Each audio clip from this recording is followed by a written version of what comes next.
Hudson Valley. I'm your host, Lisa Kaslyn, and welcome back to our show where we bring you the best of what's happening and who is happening in Putnam, Northern Westchester, and Southern Dutchess. Today we're going to talk about women in business, which is a favorite topic of mine, and networking, which is not everybody's favorite topic, but the women that we have here today are going to share their stories and their experiences of how it works and how you can increase your sphere of influence and grow your businesses in ways that you may not have ever thought of before.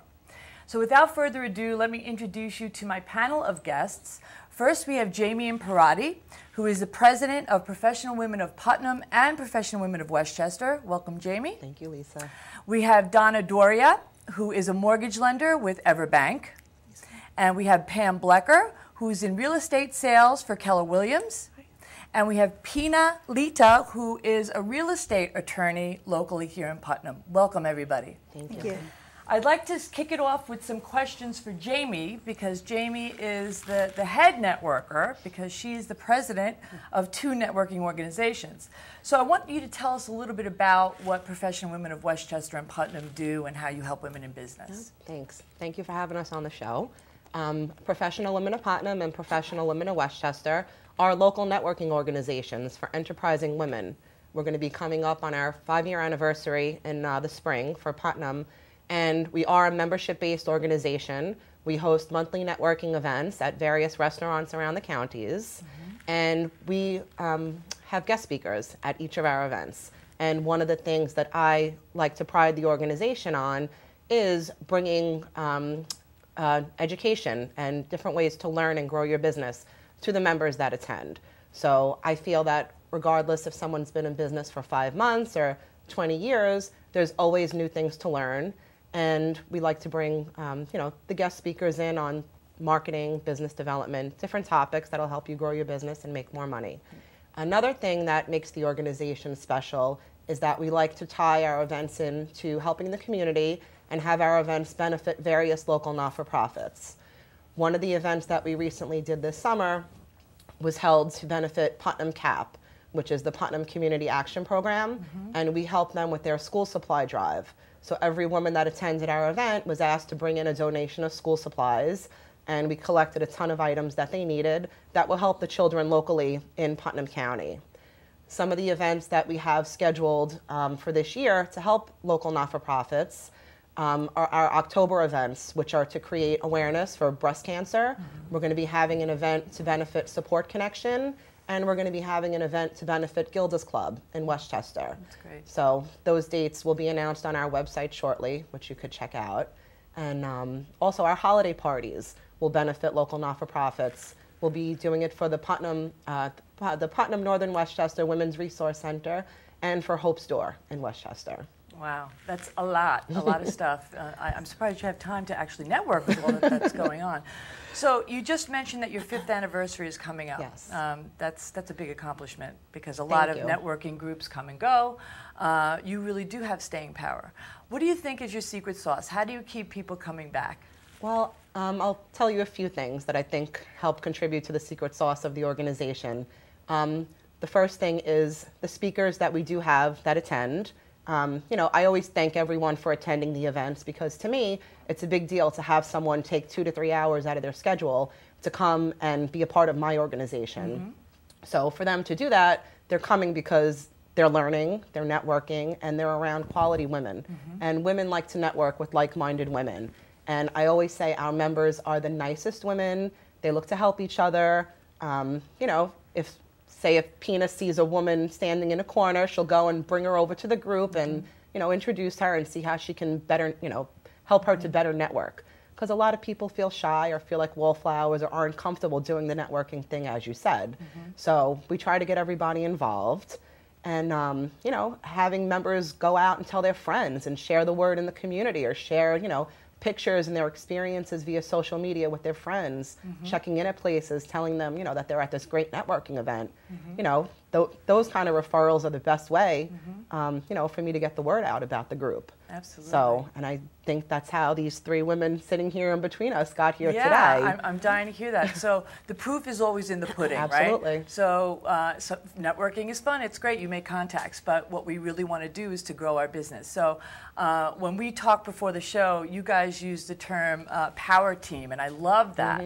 So can you guys just tell me how you came together and how the networking at Jamie's group really helped kind of seal the deal for you, and how you're regularly bringing business to one another? You want to start, Donna? Well, I know Pam and I were at one of Jamie's first meetings, and we instantly connected. And it was very nice because Pam was a realtor and I was a mortgage banker, and we instantly connected and we became fast allies. Yeah. And it's really nice that I could go to her and pick her brains on who she was using and where that led. And we've been working together for 5 years. We were one of the first people that we've been with Jamie for 5 years. Yeah. Wow. So we love her events, and they really do. You feel good when you leave one of the events because you know that you've done something for the community, and you've met a lot of really wonderful women. And you always go to those women that are in there if you need someone, if you need an attorney, or you need, a physical therapist. You're going to go to those people first. Those are the people you're going to think of. But yeah, we've become sort of a power team. We use each other and we rely on each other. That's great. So what's your experience been, Pam? Yeah, I went to one of Jamie's first ones when I was fairly new, and she made the environment was very welcoming, very comfortable. I have to say, really, you don't feel like you're in competition. You're there as a woman, and as much as you're talking about your profession, you're learning about the other professions and how you can help them.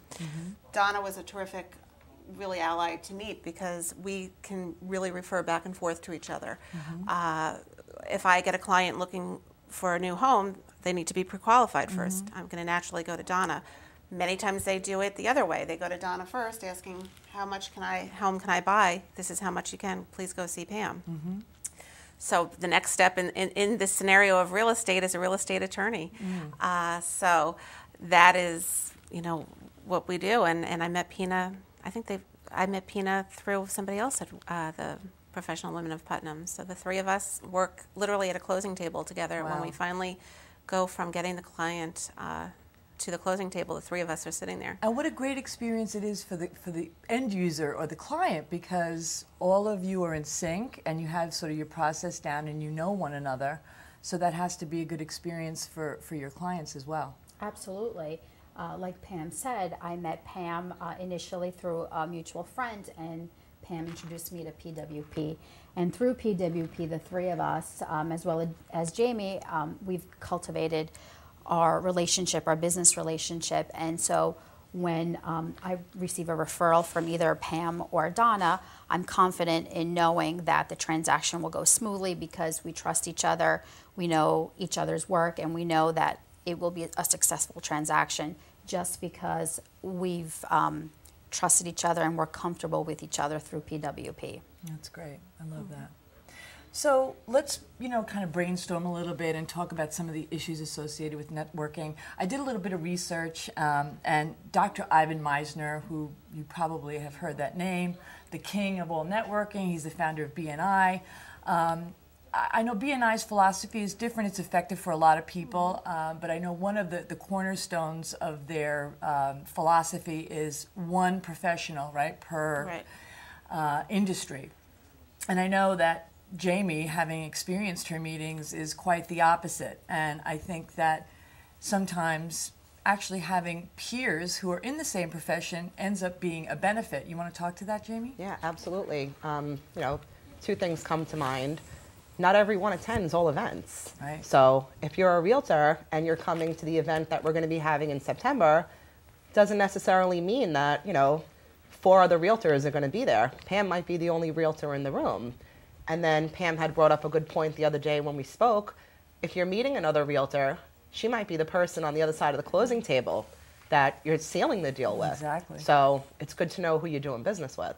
Yeah, absolutely. So what do you think, they say, popular wisdom, Ivan says 6.5 hours per week is what makes a successful entrepreneur successful in terms of networking. It seems like a really large number.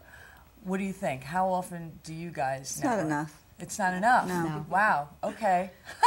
Well, initially it We're going to sounds scare all those entrepreneurs off. Initially it sounds like, oh my God, 6.5 hours. You're not going to go to, you know, events every week and spend that amount of time. You know, personally, I think every other week is a good, you know, amount of event. You know, going to two events a month is what I personally would recommend. But you're networking everywhere you go. In the supermarket, I network at my kids' baseball games, football games. Pam just told us a great story before about how she was networking at the gas station. Not intentionally. Not intentionally, but want to share that story with us? I wear my name tag typically, and people see it all the time at the supermarket, at the gas station, and they'll say, "Oh, you sell houses? How's the market? I have a house to sell. My mother has a house to sell." So you're not in a formal networking situation. You're just living life and always thinking of your business, and that's what I think about for networking. Yeah, and I think, you know, what you said is true. We're always networking. I mean, think about what you're doing online. You know, I mean, Facebook may seem like fun, but you are connecting with people, and sometimes it bridges a gap in communication. Absolutely. You know, they may be far away, and that brings you closer. And that's certainly, you know, adds up to more than probably 6.5 hours for a lot of us.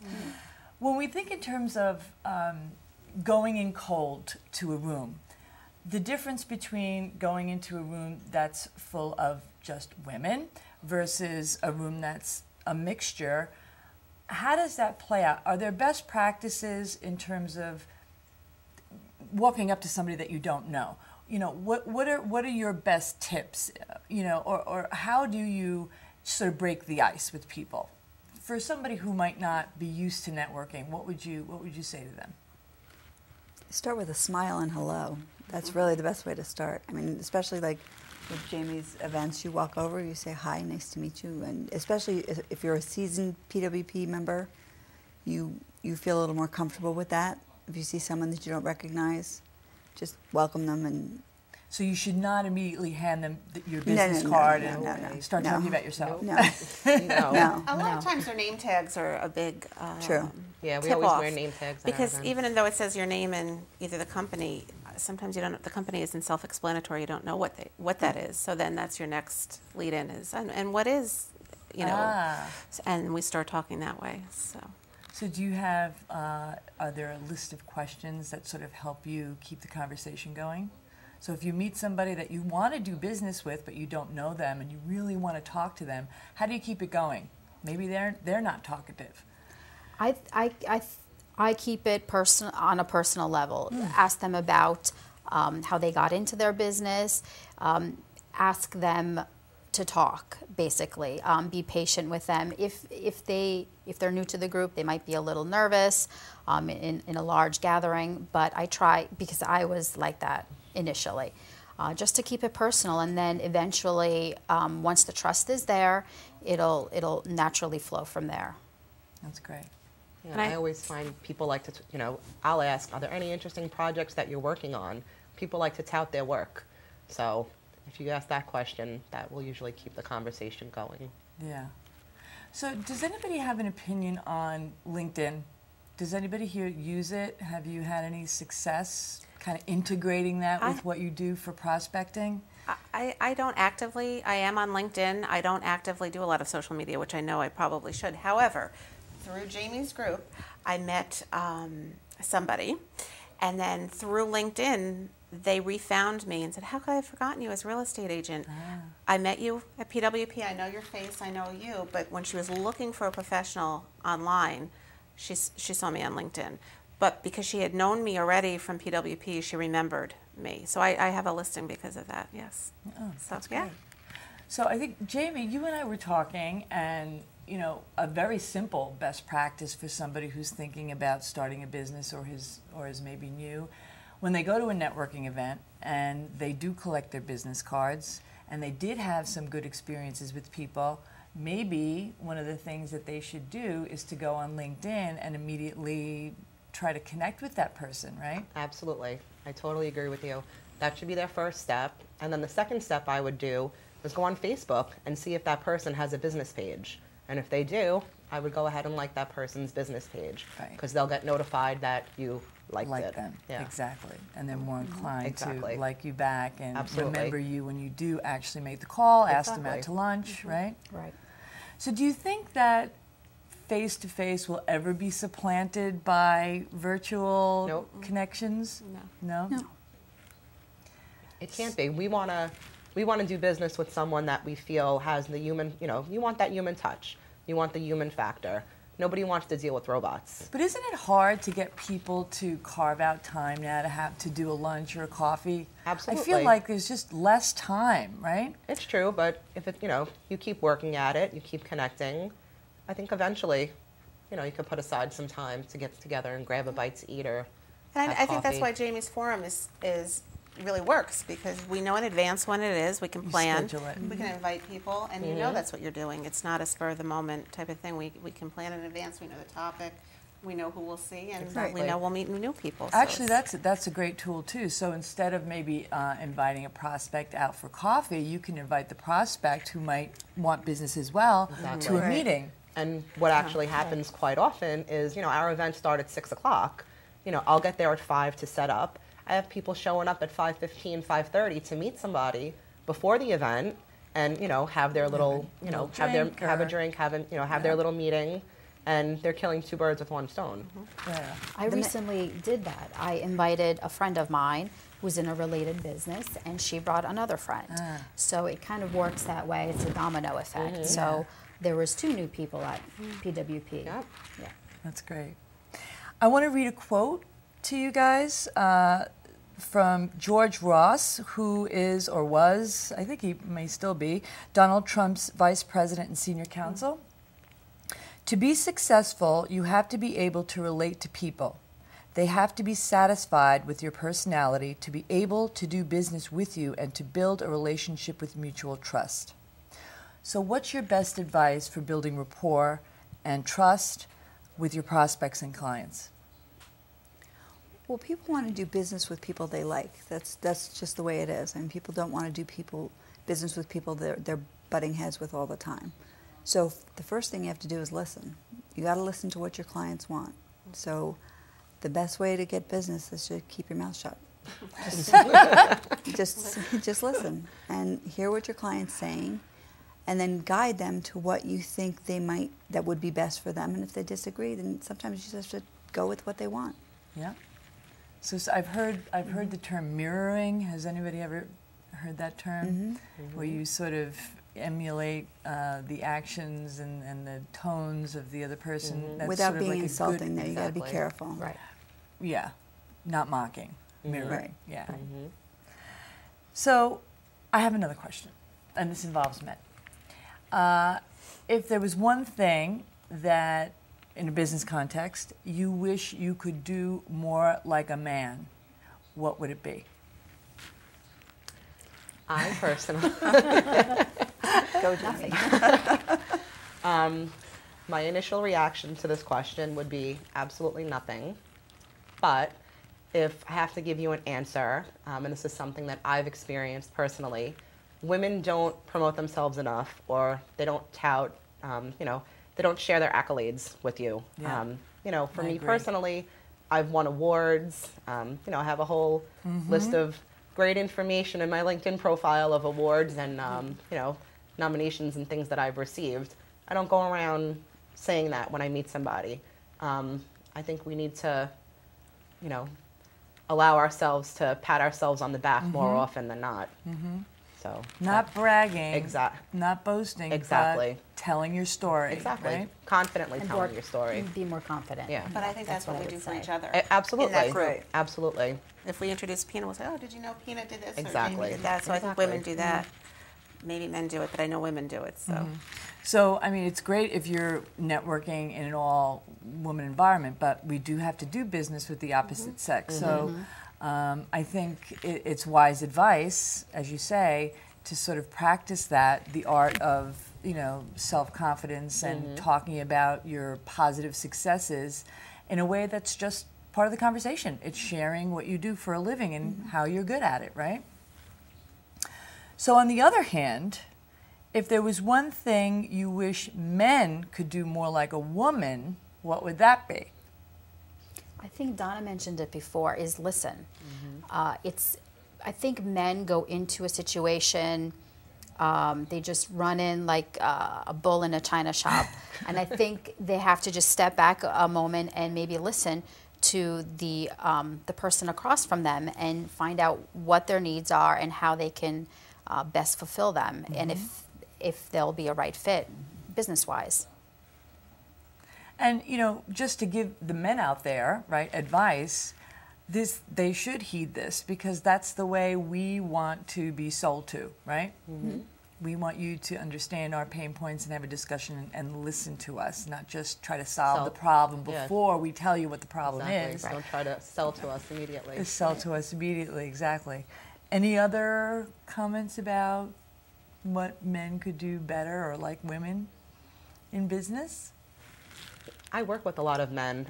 You know, I allow men, not allow, but we invite men to come twice a year to our events, and those events sell out. I mean, especially in Westchester, I can have 160, 200 people at an event where we're inviting men. You know, they want to come, they want to network with the women, they want to know, you know, what's going on with this group, you know? They think it's a secret society. They do. They do. It's funny. No, it's all about board, guys. Because they realize that there's something very serious going on here. There's something very powerful going on with this organization, and it's very successful. And they're trying to figure out what Jamie's secret sauce is. And I actually have quite a few men who are members, but you know, they own companies, the company is a member, and they send the women from the organization to come and network with us. So men are, you know, a part of our group. So that they are trying to listen. Yeah, absolutely. Well, that's good. That's positive. So does anybody have any events that are coming up that you want to share or invite our viewers to? I would love to. Our next event is September 23rd. We'll be at Arturo's in Mayapack, and Lisa is actually our guest speaker.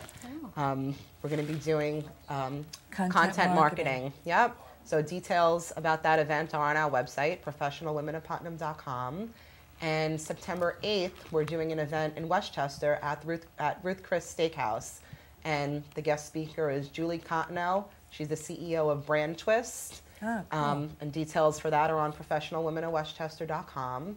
And like I said, our fall events to benefit the local not-for-profits are going to be October 16th, I believe, and November 19th. And all of this is on the website. And all of that information is on the website. And we're on Facebook. And go ahead and like us on Facebook. We're on Twitter. We're on LinkedIn. We're on Instagram. I'm everywhere. So you can, you know, connect with us, and we'll like you back. Good. Are you guys going to any other networking events that people should know about? Anything real estate related? There's a lot of real estate people out there.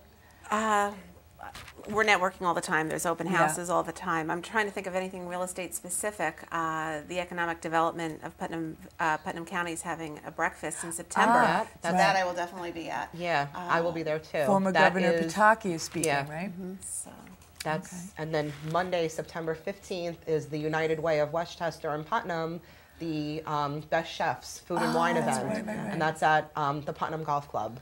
And that's always a great event. Oh, that's fantastic. I'll be there as well. Great, great, great. Well, this has been wonderful.